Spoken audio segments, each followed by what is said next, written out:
pessoal, professora Thaís Batista na área, tudo bem?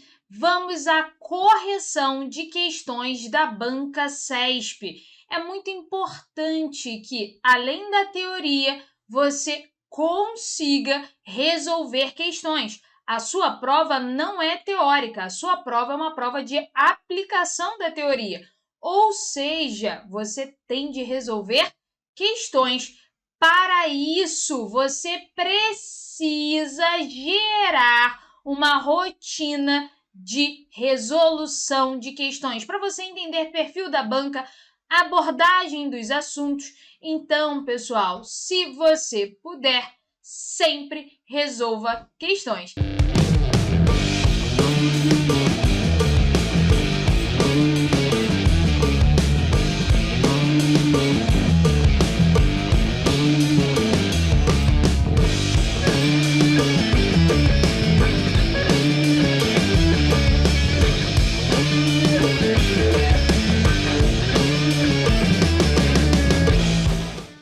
E como o portal dos concursos sempre faz o melhor para você, concurseiro, acredite, nós fizemos aqui um compilado de questões importantes, de assuntos importantes para o seu concurso. Então, sem mais delongas, vamos à correção das nossas questões. Vem comigo, pessoal! Vamos lá, vamos para o nosso quadro interativo. Quadro interativo na tela, nossa questão número 1 já está por aqui.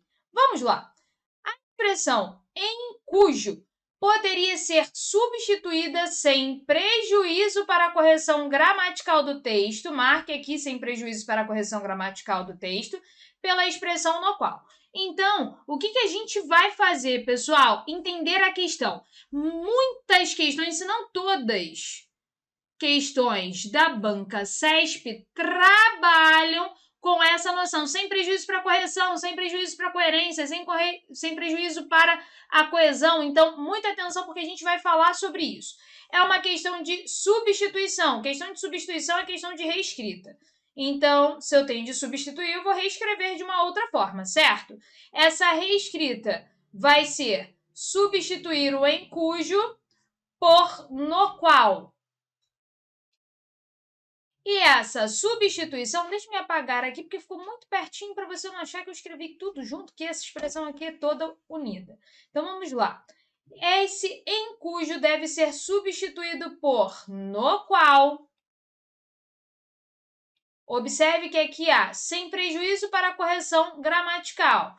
Sem haver, ou seja, não pode haver desvio gramatical nessa reescrita. Não pode haver desvio gramatical. Então, essa reescrita não possui desvio gramatical. É isso que você vai julgar, se é certo ou errado, se eu posso substituir ou não posso substituir, beleza? Então, observe.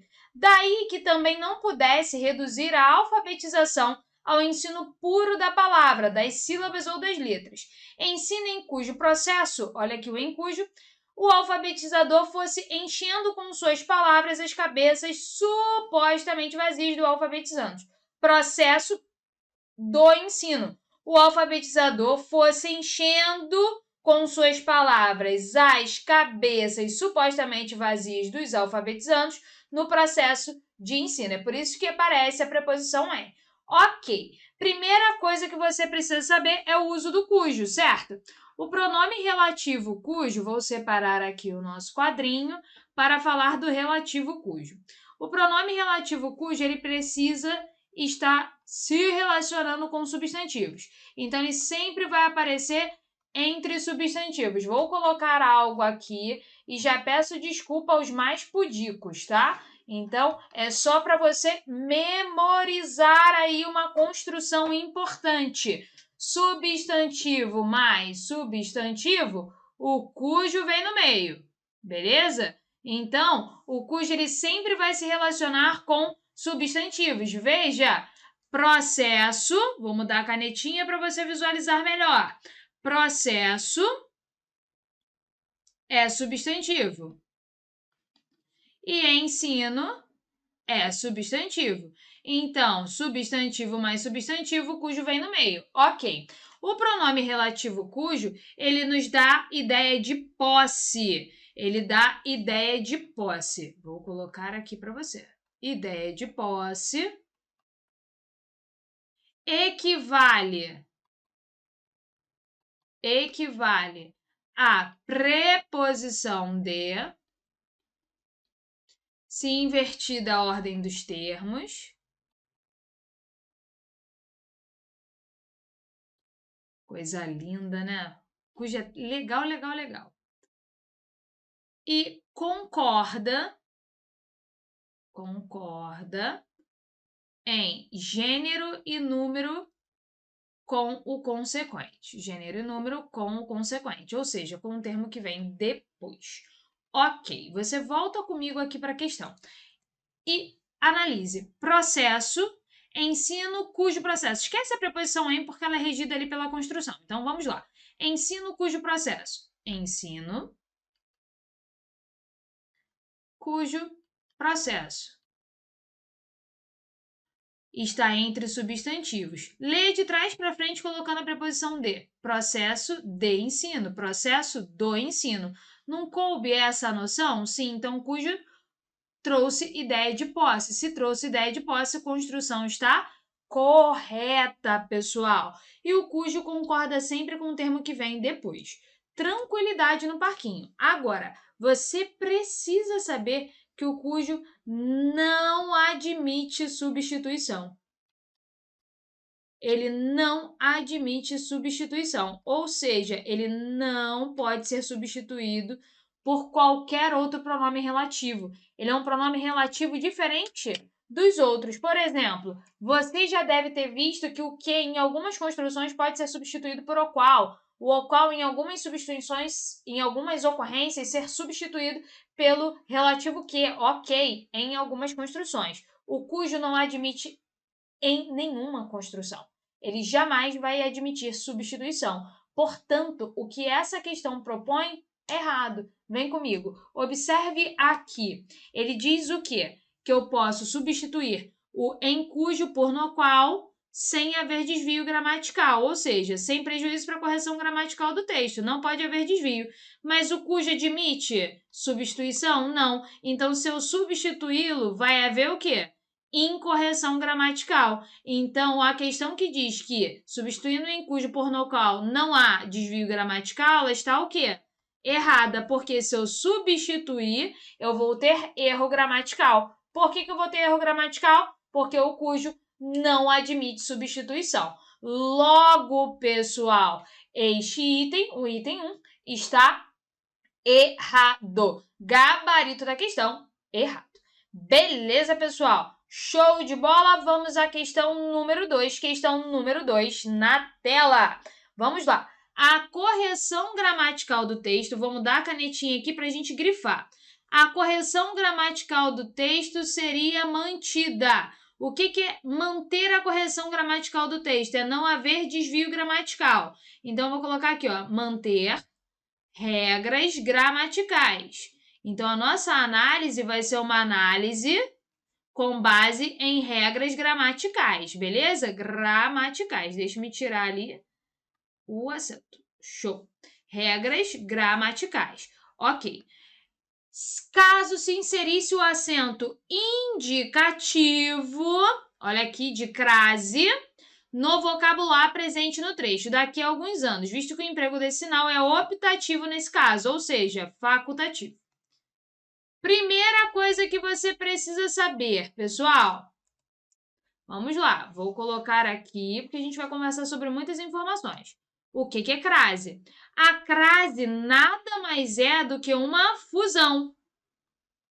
Como assim fusão, Thaís? A crase é um fenômeno linguístico. É uma fusão de sons iguais na língua portuguesa.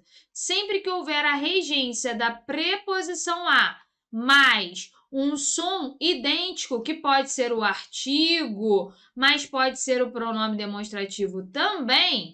Então, vou colocar aqui, ó, essa junção da preposição a mais o artigo a implica crase. A junção da preposição a mais o pronome demonstrativo a, ou a do aquele, aquele, aquilo, implica crase. Então, a crase é um fenômeno linguístico. Este acento aqui não é crase, esse acento indica o fenômeno. É um acento indicativo de crase, beleza? Show de bola. Então, você já sabe o que é crase. Para haver crase, no mínimo, tem de haver a regência da preposição a. Ok. Outro fato importante que a questão diz são casos optativos. O que são casos optativos? São casos facultativos da crase. Facultativos. Então, a gente vai conversar sobre isso aí. Quais são os casos facultativos da crase, galera? Preposição até. Diante de preposição até pode haver crase ou não. Nomes femininos, nomes próprios femininos. Diante de nome próprio feminino pode haver crase ou não.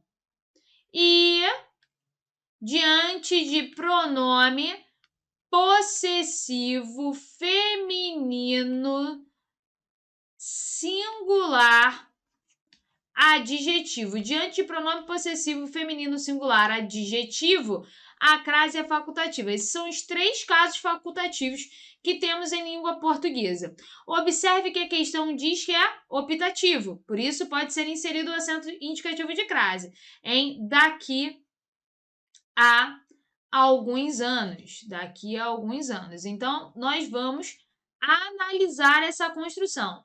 Vamos lá. Daqui a quê? A alguns anos. Houve aqui uma construção de regência dessa preposição a. Poderia inserir o acento indicativo de crase, visto que é optativo? Alguns anos é preposição até? Não. É nome próprio feminino? Não. É pronome possessivo adjetivo feminino singular? Não. Então, eu sei que não é optativo. Essa construção já está errada. A crase é optativa neste caso? Não. Por que não, pessoal?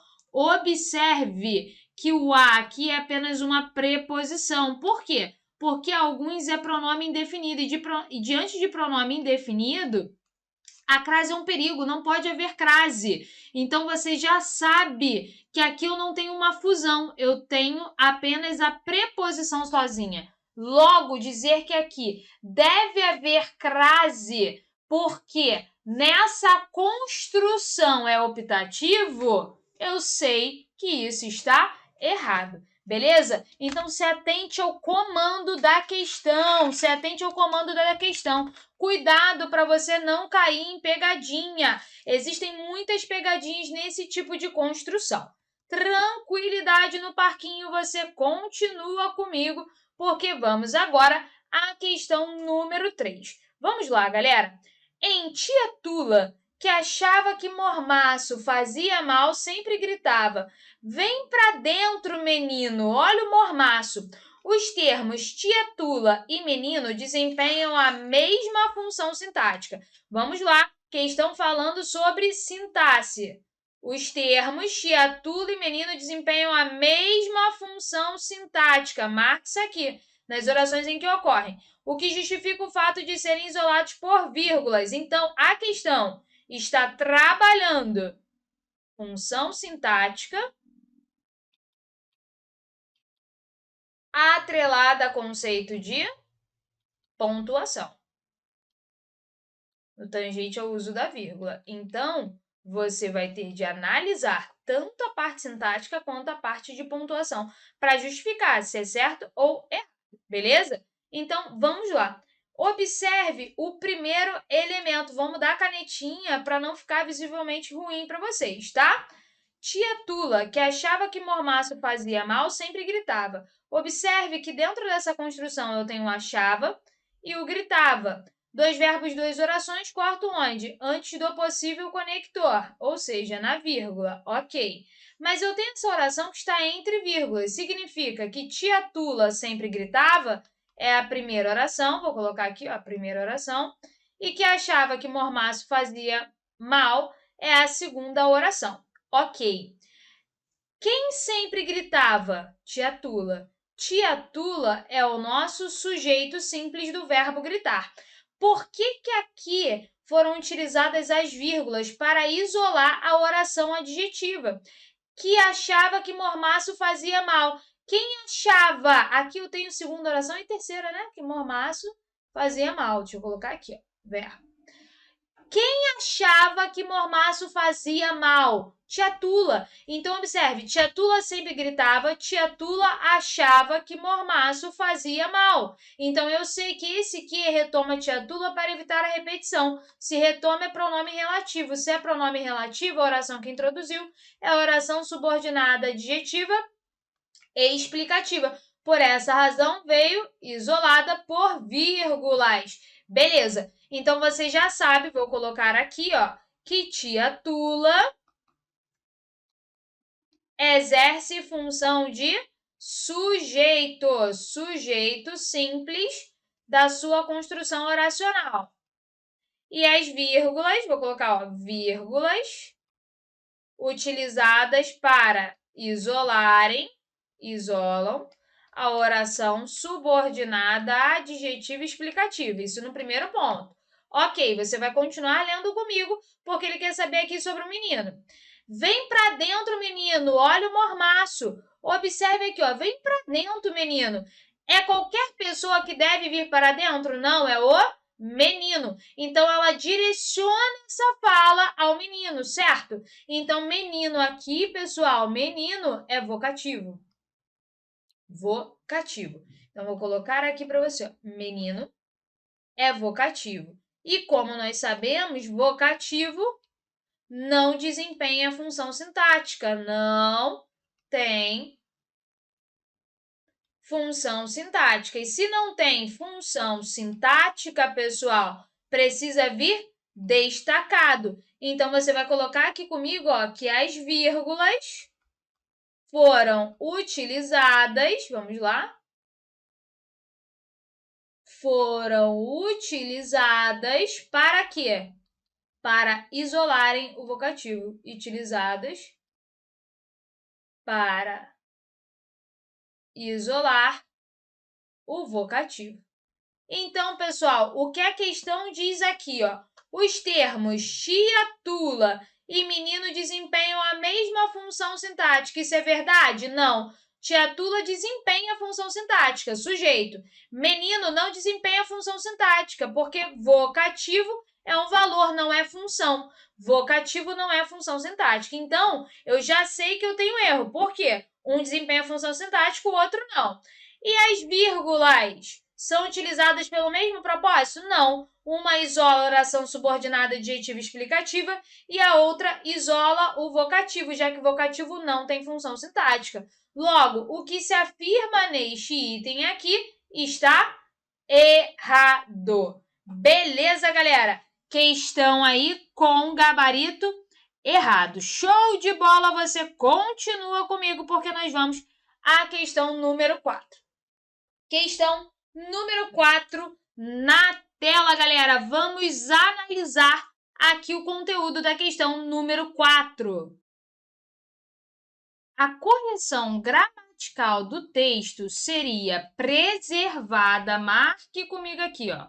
Correção gramatical do texto seria preservada, caso se substituísse a locução tinha sido pela forma verbal fora. Então, vamos marcar aqui, pessoal. Reescrita. É uma questão de reescrita. E essa reescrita deve manter o quê? Ó, correção gramatical preservada deve manter regras gramaticais. Regras gramaticais. Beleza? Essa reescrita deve manter regras gramaticais. E aí, qual é a reescrita? É o tinha sido por fora. Tinha sido por fora. Primeira coisa que faremos é analisar essa construção do tinha sido. Galera, tinha sido aqui é uma construção de locução verbal, certo? Dois verbos que equivalem a um. O primeiro é um verbo auxiliar e o segundo é o verbo principal. Então, se trata de uma locução verbal. Mas é uma locução verbal qualquer? Não, é uma locução verbal de tempo composto. Ela acaba equivalendo a uma construção simples, a um verbo só. Mas como se forma o tempo composto? Ele é formado como uma locução verbal comum, verbo auxiliar mais verbo principal. Mas qual é a sua diferença? É muito simples, vamos lá. A diferença está na sua composição. Nós temos verbos marcados auxiliar. Então, aqui, ó, como auxiliar, verbo auxiliar ou será o verbo ter ou será o verbo haver. Ter ou haver, mais o verbo principal no particípio. Beleza? Então, observe, tinha sido. Tinha é o verbo ter, que é o auxiliar. Sido é o verbo ser no particípio. Vou colocar aqui, ó, particípio e o verbo ter. Ok, então você já sabe que essa construção aqui é de tempo composto. Ok, como transformá-la em tempo simples, num único verbo? Sempre que o verbo auxiliar, vou colocar aqui, ó, sempre que o verbo auxiliar estiver no pretérito imperfeito do indicativo. E aí você já sabe como se forma o pretérito imperfeito do indicativo, né? Então, ó, sempre que o verbo principal estiver no pretérito imperfeito do indicativo, mais o particípio, eles vão equivaler ao pretérito mais que perfeito, ao tempo do Kiko, aquele tempo que termina em ra. Mais que perfeito. Amara, vou colocar aqui para você, ó, porque faltou espaço. Amara, vendera, partira. São construções do mais que perfeito, beleza? Então, sempre que essa locução verbal for estruturada pelo verbo ter no pretérito imperfeito do indicativo mais o particípio, ela vai equivaler a mais que perfeito. Sempre que for o verbo haver no pretérito imperfeito do indicativo mais o particípio, vai equivaler ao mais que perfeito. Então, tinha sido, pessoal, você vai precisar analisar. O tinha aqui é o quê? Pretérito, certo? Tinha sido. Você tem noção de que isso já ocorrera, certo? Então, se você tem noção de que essa ação, essa construção, na verdade, já ocorreu, você já sabe que é uma construção do indicativo, certo? Então, você já sabe que é uma construção do indicativo. Então, é um pretérito do indicativo, que dá uma noção de quê? De continuidade. Então, é o pretérito imperfeito. Sempre que houver o pretérito imperfeito do indicativo mais do particípio, ele vai equivaler a quê? A construção do mais que perfeito. Como ficará o verbo ser no mais que perfeito? Você vai encaixar o quê? A terminação do mais que perfeito. Tinha sido é a mesma coisa de dizer fora. Então, se é a mesma coisa de dizer fora, observe, pedi a um dos homens ao lado da parede que me contasse como fora a sua viagem. Então, eu posso substituir o tinha sido por fora mantendo regras gramaticais? Sim. Logo, você já sabe que este item está correto. Um assunto denso aparecendo numa questão da banca CESP. Muita atenção a esse tipo de questão. Belezinha, pessoal? Continua comigo porque vamos agora à questão número 5. Questão número 5 na tela. O sujeito da forma verbal sacia é a oração quem lambe pão pintado. Vamos analisar essa construção, pessoal. Não sacia a fome quem lambe pão pintado. Primeira coisa, se ele diz que é o sujeito da forma sacia, eu vou conversar com qual verbo? Com o verbo saciar. Quem não sacia a fome? Aquele que lambe pão pintado. Então, quem lambe pão pintado é o sujeito do verbo saciar, não é? Quem não sacia a fome? Aquele que lambe pão pintado. Então, essa construção aqui é o sujeito oracional do verbo saciar. Então, se é o sujeito oracional do verbo saciar, o que se afirma na questão está correto. Que isso, Thaís? Existe oração que funciona como sujeito? Claro. É a oração subordinada, substantiva, subjetiva. Poxa, Thaís, mas nessa construção eu não tenho conjunção integrante, sim. Então, ela é chamada de subjetiva justaposta, porque não há o conectivo. Não existe conectivo aqui na oração. Portanto, este item está correto, galerinha. Cuidado para você não cair em pegadinha. Show de bola, você continua comigo porque vamos à correção da questão número 6. No período, é um orgulho poder contar com você.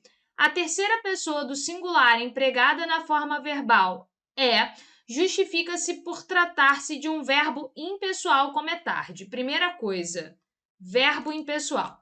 Você tem de ter em mente o que é verbo impessoal. Então, já vou colocar aqui para você. Verbo impessoal é verbo que não tem sujeito nem plural. Verbo impessoal não tem sujeito nem plural. Então, se ele não tem sujeito nem plural, significa que na construção sintática, se ele não tem sujeito, o sujeito é inexistente, ou como você aprendeu, oração sem sujeito. Sujeito inexistente, se não tem plural, obrigatoriamente fica na terceira pessoa do singular. Então, a primeira coisa que você precisa saber é o que é verbo impessoal. A construção diz que é tarde possui um verbo impessoal. É tarde, não está indicando aqui tempo? Então, se está indicando tempo, a construção, sim, é de verbo impessoal. Sempre que você tiver verbo expressando fenômeno da natureza,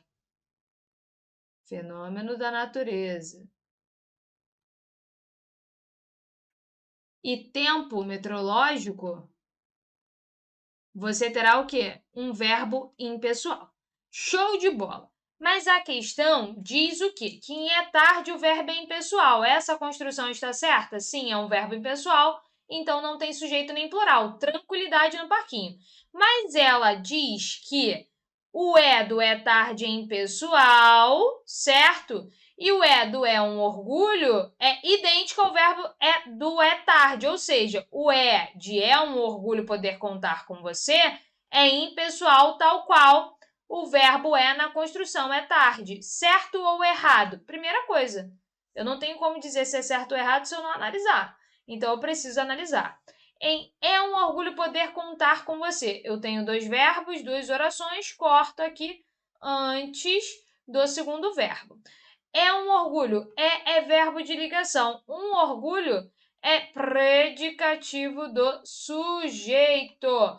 É um orgulho que poder contar com você. Poder contar com você é um orgulho. Isso aqui é o sujeito, é só você inverter a ordem. Poder contar com você é um orgulho. O que é um orgulho? Poder contar com você. Então, isso aqui é o sujeito oracional do verbo ser. Se é um sujeito oracional, você vai classificar essa oração como oração subordinada, substantiva, subjetiva.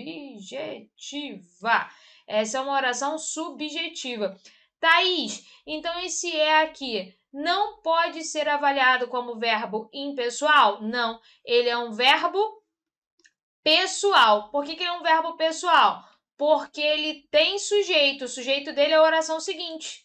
Ele tem sujeito. Então, o que se afirma aqui na questão? Que no período o justifica-se por tratar-se de um verbo impessoal como em é tarde? Não, está errado. Em é tarde, o verbo é impessoal. Mas o de é um orgulho, ele é pessoal porque ele tem sujeito. Logo, este item está errado. Cuidado para você que gosta de ficar memorizando construção, não cair em pegadinha no conto do vigário, tá? Cuidado porque o faraó fica on e fica on lindissimamente. Vamos lá, galera, vamos para a próxima questão. Julgue o item que se segue relativos aos aspectos linguísticos do texto anterior. O emprego do acento agudo em nomeá-la, acento agudo, já segue aqui, ó, marca. Acento agudo em nomeá-la, ordená-la, no primeiro parágrafo, justifica-se pela mesma regra de acentuação gráfica. Então, a questão está falando sobre acentuação gráfica. Eu preciso saber o quê? Regra. Ele não está perguntando se o acento é certo ou errado. Ele quer saber justificativa gramatical. É por isso que você precisa aprender conteúdo gramatical. Você precisa saber se são acentuados pela mesma razão. Então, vamos lá. Observe aqui, em nomeá-la e ordená-la, nós temos acento gráfico nas duas construções, certo? Observe, nomeá-la, oxítona, ordená-la, oxítona, certo? O que eu sei sobre a regra das oxítonas? Acentuam-se as oxítonas cuja terminação seja a, é, o, ou as, es, os, certo? Show de bola. Ou terminadas em ditongos abertos, ei, oi e el. Ou es, os e els. E também as que terminam em ou ens. Então, você vem comigo para cá porque a gente vai analisar. Nomeá-la é acentuado por ser oxítona terminada em A. Ordená-la é acentuada por ser oxítona terminada em A. Não é a mesma regra? Sim. Então, justifica-se pela mesma regra de acentuação gráfica? Sim. Logo, este item está correto, pessoal. O item está correto. Beleza? Ficamos por aqui. Respira fundo que daqui a pouquinho a gente volta com mais assunto, mais questões. Um beijo, português é lindo.